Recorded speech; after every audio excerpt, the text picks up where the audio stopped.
Hello everyone, back today to give you a quick tutorial in Photoshop CS6.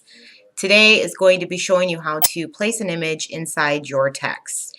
Makes for a very nice bold statement. This is the example of my finished project, so let's get started.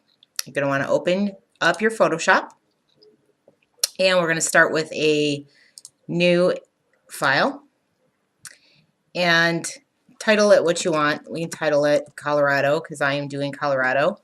For those of you that don't know, my daughter recently moved there and I was thinking of her today and missing her quite a bit, so I thought we'd make that today's project.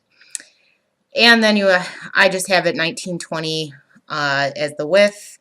Come down to the height, that's 1080. My resolution is 300, and then as I said in the last tutorial, I always like my background to start transparent. So click OK, and it'll give you your canvas. Now what we're going to start with is your text. You want to come over here to your toolbar and grab your text tool. And then you're going to scroll down or come up here and grab whatever text you want to use, something that is bold and fat so that the picture is going to come through very nicely. I like the Rockwell, so I have it set on that for today. And then you are going to type on your screen and get, I want it in, whoops, if I can spell Colorado today, want it in all caps for me. And then you're going to place it where you want it to look, or where you want it to be in your canvas. I'm just going to do it right in the middle. Once you have it there, click the OK check mark, and there I have my words. So it looks quite boring, and I'm not from Colorado, so for me, it doesn't say much. So we want to add a new layer. So come down and add a new layer. You can also hit Control J and get a new layer. And then we want to grab our image. And you can do it one of two ways. I'm going to File and Open because I saved it on my desktop. And come down and grab my image. And it opens it up in a new window. So you have your text and then you have the image. If you go to Select All, it'll highlight the whole outside and you can go to Edit and copy it. And then go back over to your text and hit Edit and Paste. And it will put your image in there. Mine's not quite the full size, so I want to hit Control T, which will let me free transform. You can also, if you want to do it another way and aren't familiar, you can go to Edit and then come down here to free transform also. You hold down your Shift key while you're stretching this, it'll keep it in proportion. So you want to do that and get it to cover your screen. And then once you have it the size, click OK.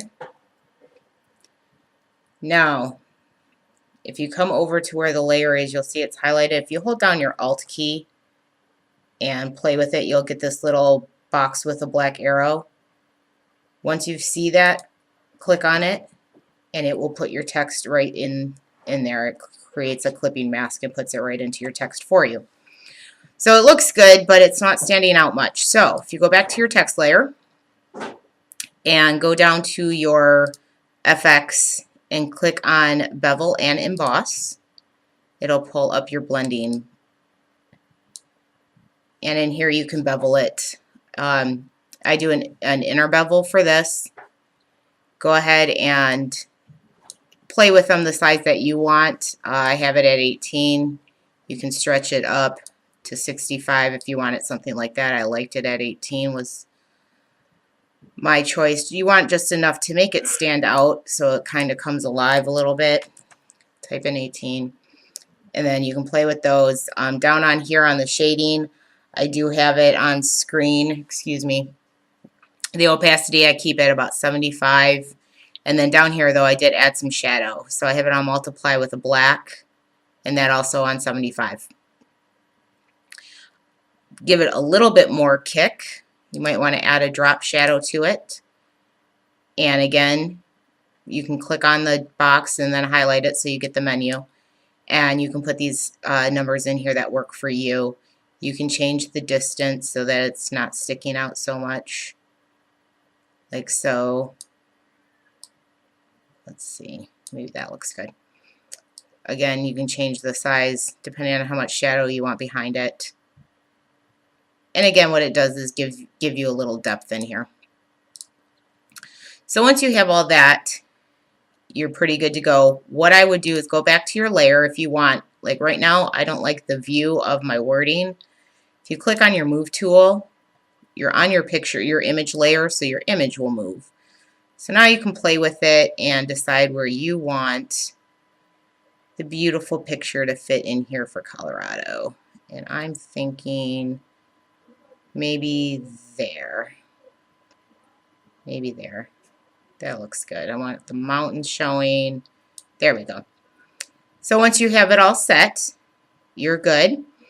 What I would do if you want, what this is good for right now, you see that we still have a transparent background.